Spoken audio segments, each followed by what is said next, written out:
Finally आप सभी आंगनबाड़ी सेविकाओं का, आप सभी आंगनबाड़ी कर्मचारियों का, आईसीडीएस जुड़े कर्मचारियों का इस नए और बेहद इन्फॉर्मेटिव वीडियो पर मैं आप सभी का फिर से स्वागत करता हूं। धीरे धीरे करके सरकार ने आप सभी को बच्चों का अटेंडेंस ऑनलाइन करने को कहा, बच्चों का जीएमडी ऑनलाइन करने को कहा, कई प्रकार का रजिस्टर ऑनलाइन मेंटेन करने को कहा, लाभार्थियों को ऑनलाइन जोड़ने को कहा, लाभार्थियों का ई-केवाईसी एफआरएस करने के लिए ऑनलाइन कहा गया और धीरे धीरे करके ये काम हर जगह हो रहा है। लेकिन अब एक नया काम फेशियल रिकॉग्निशन सिस्टम के संबंध में आंगनबाड़ी सेविकाओं को दिया गया है। रियल टाइम लाभार्थी जो है वो पीएमएमबीवाई की लाभार्थी है या नहीं है, इसके लिए जो है पोषण ट्रैकर ऐप के माध्यम से ही जो है पीएमएमबीवाई के लाभार्थियों का एफआरएस यानी फेशियल रिकॉग्निशन करना होगा। अगर एफआरएस सक्सेसफुल होता है तब जा करके उनको जो है वो पोषण मतलब कि पीएमएमबीवाई का लाभ मिलेगा और उनके अकाउंट में पैसा जाएगा। ये नया नियम लागू कर दिया गया है। आईसीडीएस के ओर से इसके संबंध में लेटर जारी हो चुका है। बिना टाइम वेस्ट के चलिए हम उस लेटर को आपको दिखाते हैं किस प्रकार आपको पीएमएमबीवाई का नया लाभार्थी का फॉर्म भरते समय आपको फेशियल रिकॉग्निशन करना ही होगा, तब जाकर लाभार्थी को लाभ मिलेगा, अन्यथा पैसा नहीं मिलेगा। चलिए चलते हैं लेटर और पूरे डिटेल की। और वीडियो पसंद आएगी वीडियो को लाइक और इस वीडियो को शेयर जरूर कर दीजिएगा ताकि अन्य सभी सेविकाओं को मालूम चल पाए कि आप वो पीएमएमबीवाई के किसी लाभार्थी का नया फॉर्म भरेंगी तो उनको ये काम करना ही होगा। तो ध्यान से इस पूरे खबर को देखिएगा। बिहार सरकार आईसीडीएस निदेशालय समाज कल्याण विभाग की ओर से एक बेहद महत्वपूर्ण लेटर पीएमएमबीवाई और उसके जो है वो एफआरएस के संबंध में लागू किया गया है। देखिए लेटर जो है उसकी संचिका संख्या 3579 है। लेटर जो है 22 मई को जारी किया गया है। आईसीडीएस के डायरेक्टर ने पूरे बिहार के डीपीओ, पूरे बिहार के सीडीपीओ को 22 मई को ये लेटर जारी किया है। नीचे है तो यहाँ पर देखिए पत्र का जो विषय ये है कि लिखा गया है कि प्रधानमंत्री मातृत्व वंदना योजना यानी पीएमएमबीवाई में एफआरएस यानी फेशियल रिकॉग्निशन सिस्टम संबंधी पीपीटी का प्रेषण के संबंध में, यानी कि पीएमएमबीवाई में भी एफआरएस करना होगा। अभी तक आप लोग सिर्फ और सिर्फ जो भी लाभार्थी हैं जिनको टीएचआर दिया जाता था उन लाभार्थी का जो है आप पोषण ट्रैकर में एफआरएस करते थे, लेकिन अब जो है धीरे धीरे करके काम बेहद ही कॉम्प्लिकेटेड और ज़्यादा किया जा रहा है। अब पीएमएमबीवाई का फॉर्म भरते समय या पुराने लाभार्थियों का भी जो है अब एफआरएस करना होगा, वो भी पोषण ट्रैकर ऐप के माध्यम से होगा। तो ये कैसे करना है पूरी वीडियो को ध्यान से देखिएगा, 1 मिनट भी वीडियो को स्किप नहीं कीजिएगा, अन्यथा चीज़ें आपको समझ में नहीं आएंगी। नीचे आते हैं, यहाँ पर लिखा गया महाशय उपयुक्त विषय के संबंध में कहना है कि प्रधानमंत्री मातृत्व वंदना योजना अंतर्गत पीएमएमबीवाई सॉफ्ट एमआईएस का पोषण ट्रैकर ऐप के साथ एफआरएस से एकीकरण किए जाने के संबंध में पीपीटी इस पत्र के साथ संलग्न कर भेजा जा रहा है।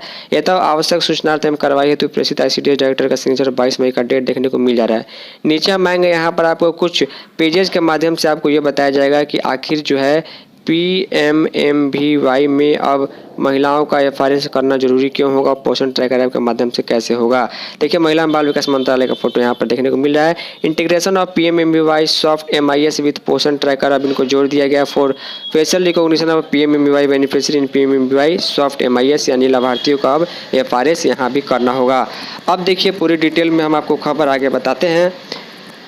सबसे पहले यहाँ पर आपको जो है बेनिफिशियरी रजिस्ट्रेशन फॉर्म, सबसे शुरुआत में जब आप लाभार्थी जोड़ेंगे पीएमएमबीवाई के लिए, आप कभी भी आप जोड़ेंगे तो यहाँ पर सबसे पहले आपके सामने नॉर्मल तरीके पर बेनिफिशियरी रजिस्ट्रेशन में जो डिटेल आता है कि आखिर महिला का नाम क्या है, उसका आधार नंबर क्या है और यहाँ पर ऑथेंटिकेट करने का ऑप्शन आता है, ये दोनों आपको भरना होगा।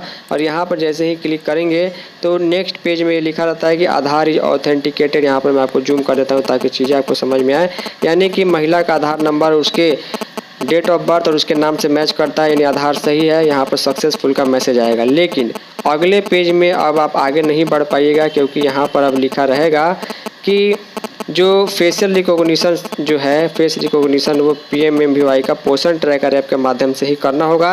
यहाँ पर महिला का नाम, आधार नंबर, डेट ऑफ बर्थ तो लिखा रहेगा, उनका आधार वेरीफाई हो जाएगा, लेकिन वो महिला वास्तव में उनका फॉर्म भरा रहा है कि नहीं भरा रहा लिखा यहाँ पर आएगा facial recognition through Poshan tracker लिखा रहेगा। Click on the facial recognition through Poshan tracker after successful Aadhaar authentication of beneficiary, Aadhaar उनका वेरीफाई होने के बाद पोषण ट्रैकर ऐप के माध्यम से ही जो है उस लाभार्थी का एफआरएस के माध्यम से वेरीफाई एक बार और करना होगा।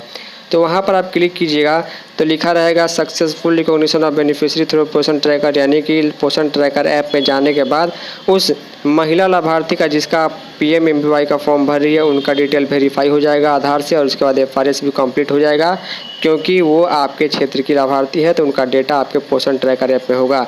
यानी कहने का मतलब ये है कि PMMBY में वैसे लाभार्थी जिनका आपने FRS किया है और वो महिला जिनका PMMBY का फॉर्म भरने जा रही हैं, दोनों डिटेल दोनों जगह होना चाहिए, तो FRS के माध्यम से वो वेरीफाई होगा।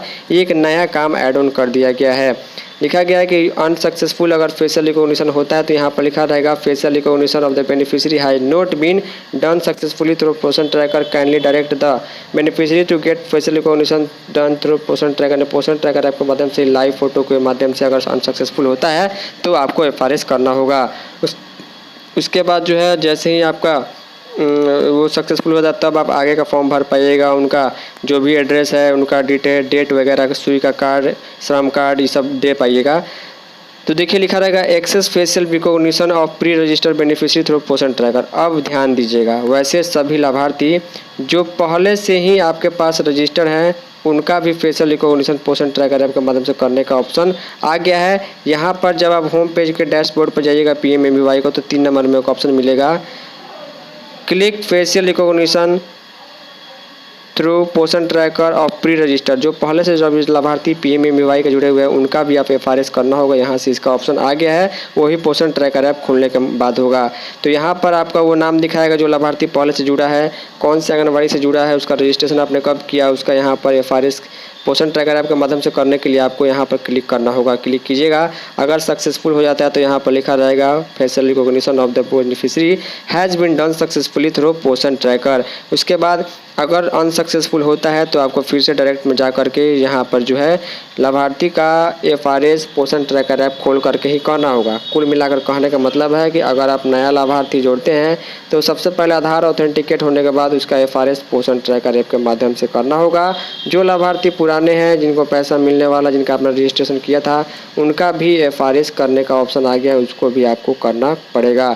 तो ये सारी चीज़ें हैं। और नेक्स्ट पेज में यहाँ पर जो है अगर आपको लाभार्थी को रिजेक्ट करना है तो यहाँ से रिजेक्ट भी कर सकते हैं। तो ये कुछ चीज़ें जो है PPT 5, 14, 15 पेजों में यहाँ पर लिया गया है कि किस प्रकार आपको क्या करना है। और ये जो पूरा डिटेल है ICDS की ओर से ही जारी किया गया ताकि सेविकाओं को काम करने में परेशानी नहीं आए और इस तरह वो PMMBY का भी FRS कर पाएँ।